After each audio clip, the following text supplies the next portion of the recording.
ಕಿತ್ತಳೆಯಂತೆ ಕಾಣುತ್ತೆ ಆದ್ರೆ ಕಿತ್ತಾಳೆ ಹಣ್ಣಲ್ಲ. ಹಾಗಾದ್ರೆ ಯಾವ್ದಪ್ಪ ಈ ಹಣ್ಣು? ಇದು ಕಿನ್ನೋ ಹಣ್ಣು. ಇದಕ್ಕೆ ಸಿಕ್ಕಾಪಟ್ಟೆ ಡಿಮಾಂಡ್ ಇದೆ. ಹಾಗಾದ್ರೆ ಈ ಹಣ್ಣಿನ ಕೃಷಿಯನ್ನ ಹೇಗ್ ಮಾಡಬೇಕು ಹೇಳ್ತೀನಿ. ಇದು ಕಿತ್ತಳೆ ಹಣ್ಣಿಗಿಂತ ಹೆಚ್ಚು ರಸಭರಿತ ಆಗಿದೆ.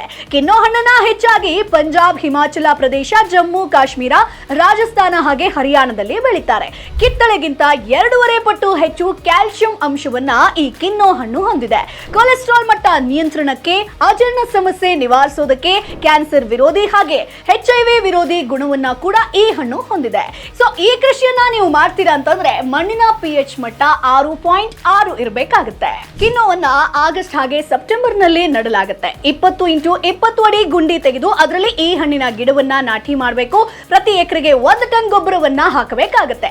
ಒಂದು ಮರ ಇಲ್ಲಿ ನಿಮ್ಗೆ 35 ರಿಂದ 40 ವರ್ಷಗಳ ಕಾಲ ನಿಮಗೆ ಬೆಳೆ ನೀಡುತ್ತೆ. ಮೊದಲ ವರ್ಷ ಪ್ರತಿ ಮರ 30 ರಿಂದ 35 ಕೆಜಿಯಷ್ಟು ಹಣ್ಣು ನೀಡಿದ್ರೆ ಇದು 6 ವರ್ಷಗಳ ನಂತರ 2 ರಿಂದ 2.5 ಕ್ವಿಂಟಲ್ಗಳಿಗೆ ಹೆಚ್ಚಾಗುತ್ತೆ. ಕಿನ್ನೋ ಬೇಸಾಯಕ್ಕೆ ಪ್ರತಿ ಎಕರೆಗೆ ಅಂದಾಜು 40,000 ರೂಪಾಯಿ ನೀವು ಖರ್ಚು ಮಾಡಬೇಕಾಗುತ್ತೆ.